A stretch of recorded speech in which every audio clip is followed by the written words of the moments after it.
mémoire. Pluton, c'était le nom du chat, était mon préféré, mon camarade. Moi seul, je le nourrissais, et il me suivait dans la maison partout où j'allais. Ce n'était même pas sans peine que je parvenais à l'empêcher de me suivre dans les rues.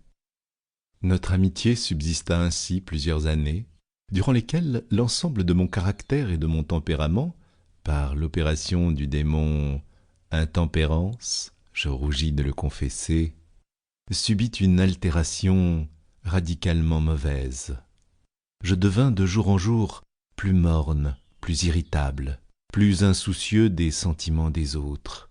Je me permis d'employer un langage brutal à l'égard de ma femme. À la longue, je lui infligeais même des violences personnelles. Mes pauvres favoris, naturellement, durent ressentir le changement de mon caractère. Non seulement je les négligeais, mais je les maltraitais.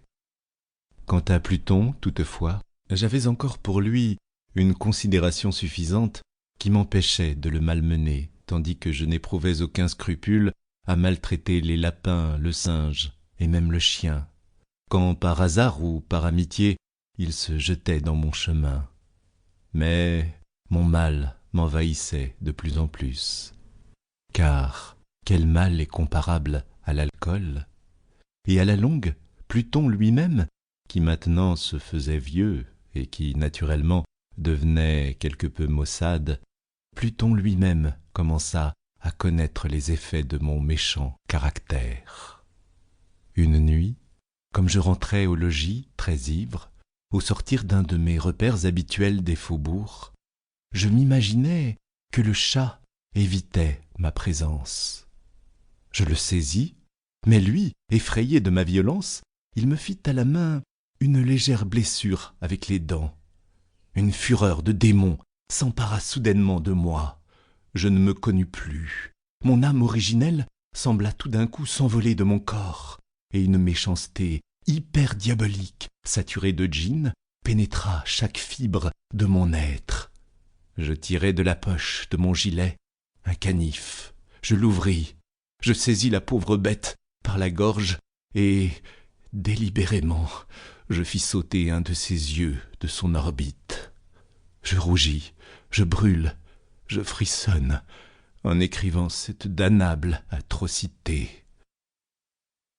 Quand la raison me revint avec le matin, quand j'eus cuvé les vapeurs de ma débauche nocturne, j'éprouvai un sentiment moitié d'horreur, moitié de remords pour le crime dont je m'étais rendu coupable. Mais c'était tout au plus un faible et équivoque sentiment, et l'âme n'en subit pas les atteintes. Je me replongeai dans les excès, et bientôt je noyais dans le vin tout le souvenir de mon action. Cependant, le chat guérit lentement. L'orbite de l'œil perdu présentait, il est vrai, un aspect effrayant, mais il n'en parut plus souffrir désormais. Il allait et venait dans la maison selon son habitude, mais, comme je devais m'y attendre, il fuyait avec une extrême terreur à mon approche.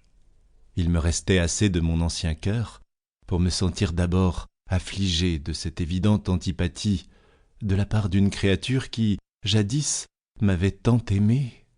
Mais ce sentiment fit bientôt place à l'irritation. Et alors apparut, comme pour ma chute finale et irrévocable, l'esprit de perversité. De cet esprit, la philosophie ne tient aucun compte. Cependant, aussi sûr que mon âme existe, je crois que la perversité est une des primitives impulsions du cœur humain, une des indivisibles premières facultés ou sentiments qui donnent la direction au caractère de l'homme. Qui ne s'est pas surpris 100 fois commettant une action sotte ou vile par la seule raison qu'il savait devoir ne pas la commettre? N'avons-nous pas une perpétuelle inclination, malgré l'excellence de notre jugement, à violer ce qui est la loi, simplement parce que nous comprenons que c'est la loi?